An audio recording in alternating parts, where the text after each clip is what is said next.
Tomb King's patch 6.3 Buildings Deep Dive. Let's go over changes that may have slipped under the dunes.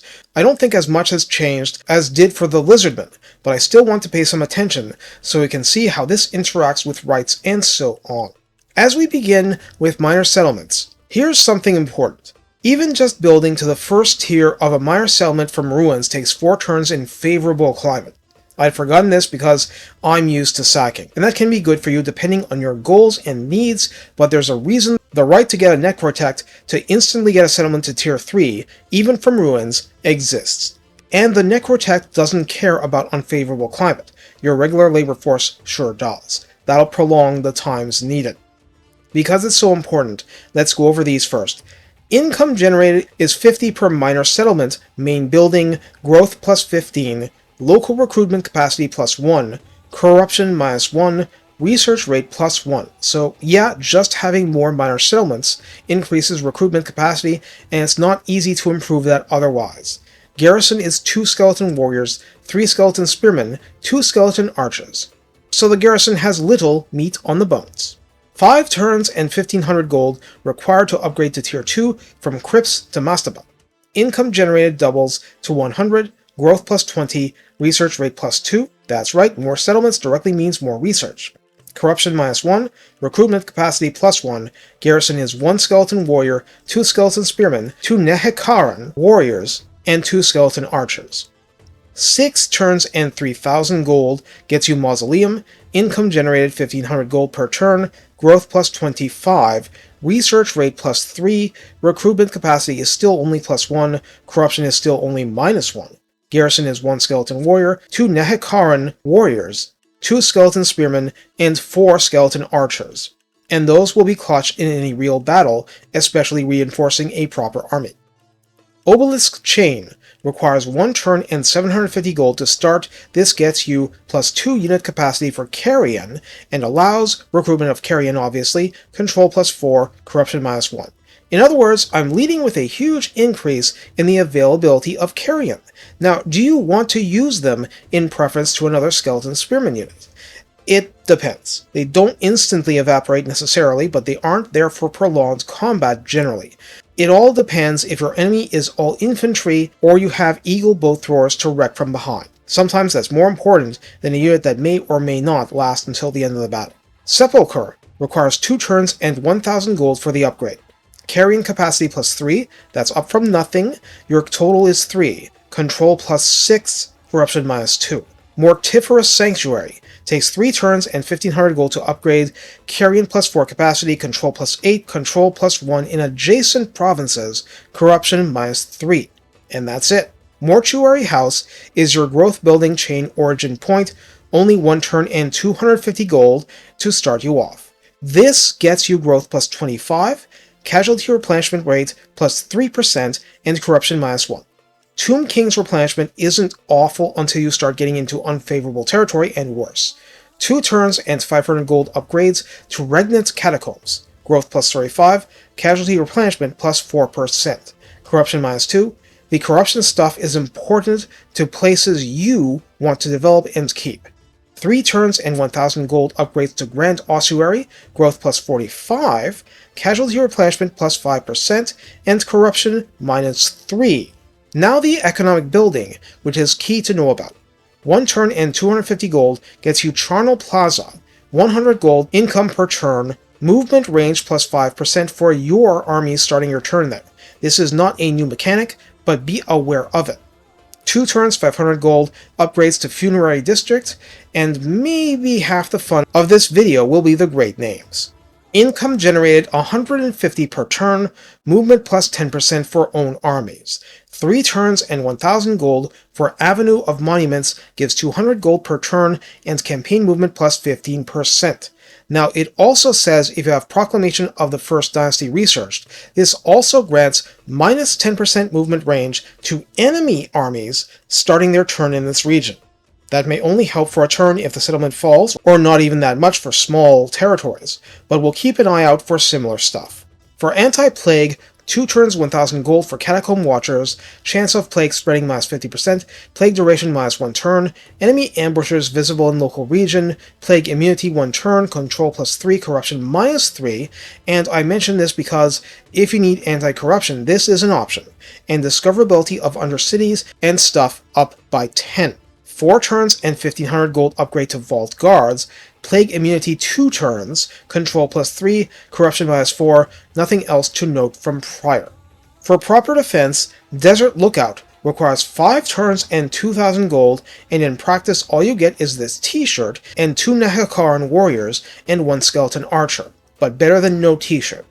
6 turns and 4000 gold will force unwalled settlement battles, but this is also all that is required to trigger Legionary Barrage Army ability in that region, which can whittle down foes somewhat. Also, the garrison is improved by providing 2 Nehekaran warriors again, 1 skeleton archer, 1 skeleton chariot, 1 regular tomb guard, and 1 tomb guard with halberds. Chariot and halberds can come in really clutch with some tower support. This could help, but yes, that's 11 turns and 6000 gold to get here. For basic military, 2 turns and 500 gold gets your wheel in the door for Bone Shaper, giving +2 capacity to skeleton chariots. And that's it. This building didn't change any recently, and that's rough. 3 turns and 1000 gold gets you Brass Works, and that gets you the Archer Chariots +2 capacity. 4 turns and 2000 gold doesn't increase that capacity further, but gives you +1 capacity for Screaming Skull Catapults, and yes, they are good. Chariots have passively gotten better because Tomb Princes can give them Devastating Flanker at the rank 11 or 12 mark if you want that path, and Proclamation of the First Dynasty increases capacity notably too. But basically, this is a bit tough for you without special buildings like Cetra can get. This is Tomb Caves. To get more, you'd have to build a building multiple times, and that means it is very difficult to spam the Archer Chariots, at least, compared to the basic chariots. We must keep this in mind. 2 turns and 500 gold and you have dug open graves, and while you need no such building for skeleton spearmen and warriors, even with boosts, they're your bottom tier. This building gives +2 capacity for Nehekaran warriors and skeleton archers, at least it does now, and unlocks recruitment of both, obviously. That's one source of spammable ranged. 3 turns and 1000 gold to upgrade to Crypt Barracks, and now the caps are +3 Nehekaran warriors, +4 skeleton archers, getting warmer, and +1 for a regular tomb guard, which are still comparatively elite and juicy against infantry and still resist archer spam. 4 turns and 2000 gold gets you to Royal Barracks, and at this point, Nehekaran warriors is +4 capacity, skeleton archers +6, tomb guard +2, and tomb guard with halberds +1. It's very hard to spam halberds, but they're really useful.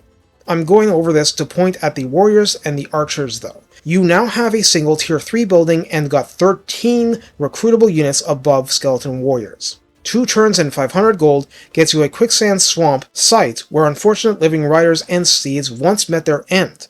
The highest tier can't be built in a minor settlement, but bear with me. At tier 1, you get +2 to unit capacity for skeleton horsemen and skeleton horse archers. While weak units in the grand scheme of things, they are still much faster than infantry. The horsemen has very decent charge bonus out of the greys, and light cavalry shields, and the archers are range 140, and at this tier, you can spam the building easily enough. I'm repenting for not noticing enough. This gets you 4 non-tier 0 units, fully equal to the crypt. 3 tiers and 1000 gold gets you up to Ancient Battle Site with no change to the prior capacities, and unlocks recruitment and grants a single capacity of Nehekaran Horsemen. This is a stay-and-fight melee cavalry by design. The charge bonus is actually markedly less than skeleton horsemen. They're not bad at all, and do a lot for you, but you don't really want to YOLO them if they're the best cavalry you have. You want anvils to use them against.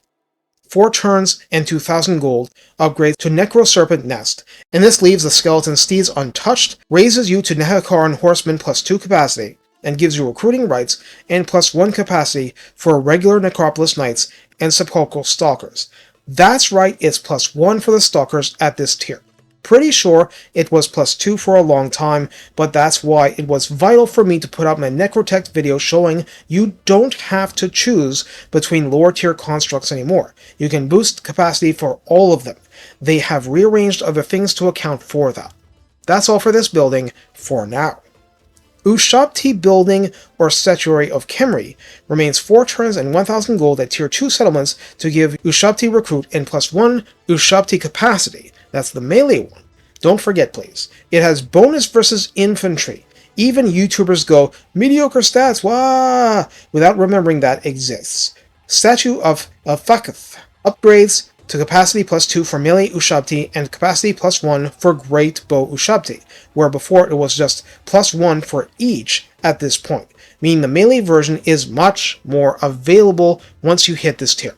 Further, if Patronage of the 6th Dynasty is researched, this building gives +2 unit capacity for great bows instead of 1, which is great, but 6th Dynasty has 250% the research rate nerf the others do, so you are being penalized for getting it early. But it is awesome. Having said that, also keep in mind great bows can shoot city walls and towers and murders them very well. That's a thing. It's a big deal with more siege reworking. So if you're starting from scratch, it's 9 turns and 3500 gold to go from 0 to tier 3 with any of those buildings including the Ushabti chain. The issue with Ushabti is more the time than the gold at that point. How valuable is a single unit of melee Ushabti early on? Well, that's an interesting question, isn't it? It really depends what you're facing. A lot of the time you just want more units that aren't skeleton warriors.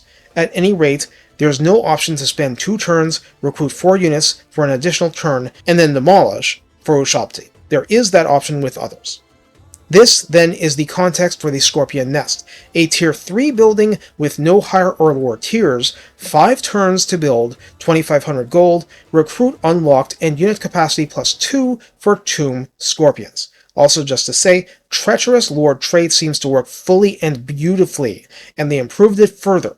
These things get really vicious with such lords. The Necrotech's lower personal line adds +2 more capacity. So you should familiarize yourself with how awesome they can be and their limitations, because you can span them more easily than during certain dynasties. That's it for minor settlements. I'll mention something about resource buildings at the end. For major settlements, the first tier is called Crypts again, and most things are the same, but anyway. Income 50, growth 15, research rate 1, corruption -2, which is bigger, recruit capacity +1, garrison, 4 skeleton warriors, 4 spearmen, 3 archers. Mastaba is starting level when you get 1 at start of campaign, income 100, growth 20, research rate +2, corruption -2, same recruit capacity, garrison 3 skeleton spearmen, 3 archers, 2 warriors, 2 Nehekaran warriors, 1 skeleton archer chariots, and that last unit could be very clutch for you depending on if what's coming is a close fight or not. 6 turns and 3000 gold for major version mausoleum, 150 gold, +25 growth, +3 research, same +1 local recruitment capacity, same corruption -2. Garrison 2 skeleton spearmen, 3 skeleton archers, 3 Nehekaran warriors, 1 skeleton chariots, 1 tomb guard with halberds. Note, we lost the archer chariot. Boo! 7 turns and 6000 gold for Tomb City, obviously needing the proper population surplus to even start. Income 200 per turn, and remember, no unit upkeep, even for allied units. Even for ogre mercenaries. Remember that. Growth +30, research rate +4, local recruitment +1, corruption -2. Those aren't changing. Garrison, skeleton archers ×3, Nehekaran warriors ×2, tomb guard ×2, tomb guard with halberds ×2. +1 skeleton spearmen, +1 skeleton chariots. 8 turns and 12,000 gold for Necropolis, a true city of the dead. Income generated is 250 gold a turn, growth +40, research rate +5, recruitment +1 capacity, corruption -2. Those did not change. Garrison, 2 Nehekaran warriors, 2 skeleton archers, 2 tomb guard halberds, 1 skeleton archer chariot, long time no see guys, and 1 Ushabti with great bows, which is nice and all. For city walls, 5 turns and 2000 gold at tier 2 for skeletal garrison, so they have a skeleton crew. Ahem. Upgraded towers, Legionary Barrage army ability for your armies in that region, garrison bonus troops, 2 Nahakaran warriors, 1 Tomb Guard, 1 Skeleton Archers, 1 Screaming Skull Catapult, which needs a tier 3 building to recruit for your armies. Is that new? It feels new. 6 turns and 4,000 gold to get tier 3, same Legionary Barrage, the tower spit out Screaming Skulls. Of course the walls are tougher a bit. Garrison 2 more Nahakaran warriors, 2 Skeleton Archers, 1 Tomb Guard, 1 Screaming Skull Catapult. Wait, they only added an archer? Well, that and better towers. 7 turns and 6,000 gold for engraved walls. The Screaming Skulls are greater. Now, it literally says so. Garrison, 2 Tomb Guard, 1 Tomb Guard Halberds, 1 Skeleton Archer, 1 Skeleton Archer Chariots unit, 1 Melee Ushabti, 1 Casket of Souls. Okay, that's definitely new. Now, you don't feel like a chump for, oh, they took the catapult away. Oh well. Free Casket, which has a much higher angle of fire that could really help. Or not. It depends on your terrain. The Watcher Chain can take 5 turns and 2,000 gold for a tier 4 upgrade Tomb Patrol. Not Paw Patrol, Tomb. For Plague duration minus 1 turn. As in the same as for the equivalent Lizardmen buildings. Plague immunity 3 turns, control plus 3, corruption minus 5, corruption minus 2 in adjacent provinces, and visibility of bad things under the tombs plus 40. Now we go to the special stuff, so strap in. Royal Burial Chamber is in the infrastructure building section, which matters a lot because normally it's relatively cheap buildings being buffed. This provides canopic jars per turn 10 in the new system.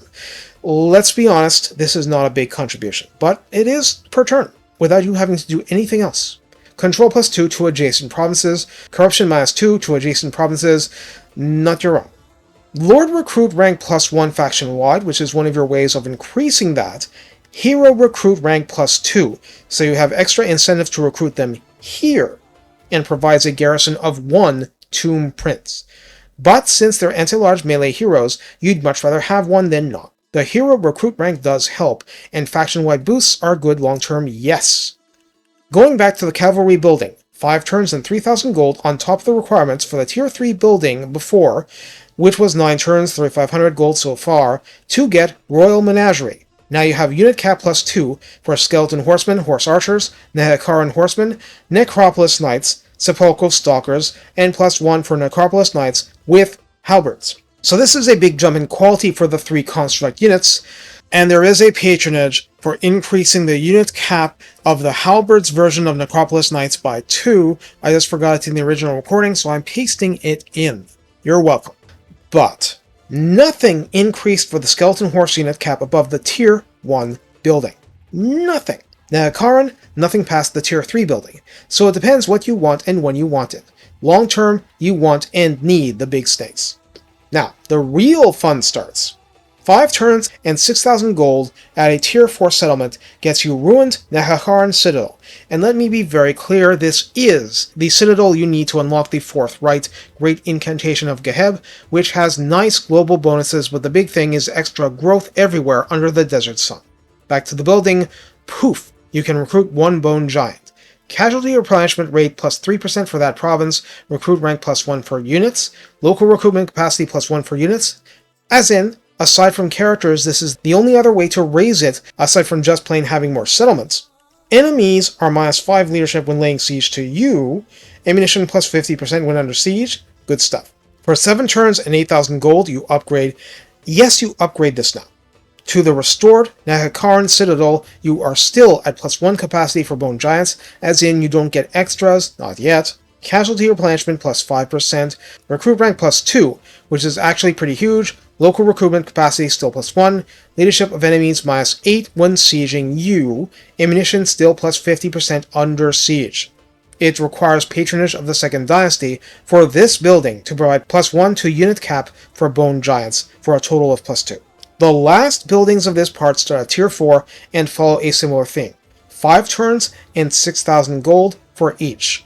Ruined War Sphinx statue is plus 1 War Sphinx cap and obviously unlocks recruitment like the others. Also corruption minus 1. Damaged Necro Sphinx statue is Necro Sphinx plus 1, corruption minus 1. Damaged Hierotitan statue is Hierotitan plus 1, Team Corruption. minus 1 point. 7 turns and 8,000 gold for the tier 5 buildings. Restored War Sphinx statue is cap +1, corruption -2, physical resistance +1 for War Sphinx units. Not mounts, units. Now, with proclamation of the 6th dynasty, this building provides +1 extra unit cap and +1% extra physical resistance. As is plain here, this will stack faction-wide. Restored Necro Sphinx statue is the same deal except +1% missile resistance, which is honestly a good idea and requires the exact same 6th dynasty tech. Hyrule Titan is the same deal, except +1% ward save for Hyrule Titans, and that it requires patronage of the 4th dynasty, for this to provide +2 Hyrule Titan unit cap and the extra +1% ward save on top of the 1st. So now we see how the tech tree interacts with this, and that's why I consider this video still necessary for you to understand all the angles. What needs text to fully unlock awesomeness, what doesn't? To be sure, patronage of the 2nd dynasty gives you an extra bone giant on its own, 4th dynasty does +1 Hyrule Titans and +2 to both types of Tomb Guard, 6th gives +1 to both Ushabti, +1 to Necro Sphinx, and +1 to the War Kitty. But it's the interactions with top-tier Tomb King settlements and buildings, and obviously more necrotechs at a high level, that lets you break out into global menace status. So what about the resource buildings? Most of these are relevant to the mortuary cult unlockables, as in, lots of stuff is hidden from you no matter how many enemies' internal organs you stuff in jars, unless you have those trade tariff resources somehow, but there are particular exceptions. Iron increases hero recruit rank +1 for Tomb Princes, and grants armor-piercing damage +1 for all armies. At first I was like, pfft, that must mean percent. No, it doesn't. Something did 7 AP per slash before, now it does 8. Per iron building. That's in your hands, not as traded from some other undead. Marble Quarries gives hero recruit rank +1 for necrotechs, and armor +5 for construct units, faction-wide. Doesn't this sound like something you want a lot of? Because there's absolutely zero indication it won't stack. Goldmine gives critical idle resources for cult, but is +150 gold per turn, no upgrades. Salt Mine gives +1 recruit rank to Lich Priests, and no other bonus, but there seems to be a reason Kotep can find this in his starting province. That's all I know of at this point. It's not like I've taken over the entire map as Tomb Kings, and this omits a whole load of landmarks, but I haven't conquered all of those yet in campaign in 6.3. Besides, basically, those things are a bonus, and quite a few of the unusual locations are terrible, horrible, very bad things in my experience so far, at least as Tomb Kings. In fact, you need a club to beat them down with. Tomb Kings tend to be very cash-strapped early on, so that's annoying too, but you do what you have to. If Kotep has taught me nothing else, it's that knowing what climates are favorable and which are not, and to be wary of replenishment, construction costs, and especially times in unfavorable areas is a big deal. And also that's good to be Setral. I mean, in general, but this specifically. He makes building up a lot of these less painful, but necrotechs are great for that, and so are followers / ancillaries for the purpose. Going to tier 5 gets expensive, and going to tier 3 gets expensive and slow, which is why that right is a big deal. The great incantation of Petra. I spent long periods of time forgetting its value when freshly rising from the tomb and shaking off the dust. Now you know. I know it was a bit of a death march, but thanks for watching, and have fun building monuments to your own glory. The video game equivalent of I was here.